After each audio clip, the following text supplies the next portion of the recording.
There are so many people today who says that the Holy Spirit is not real today.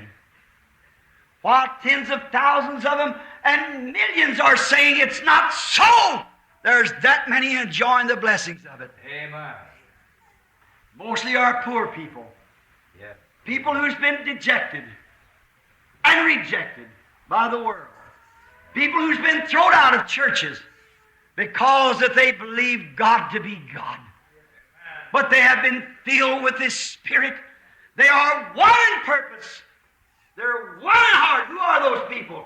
Methodist, Baptist, Presbyterian, Catholic, Jehovah Witness, Orthodox, Jew. All together they become one. Not one to a creed. Not one to a denomination. That's the working of the devil through intellectual conceptions. But the working of the Holy Spirit, the kingdom of God in you,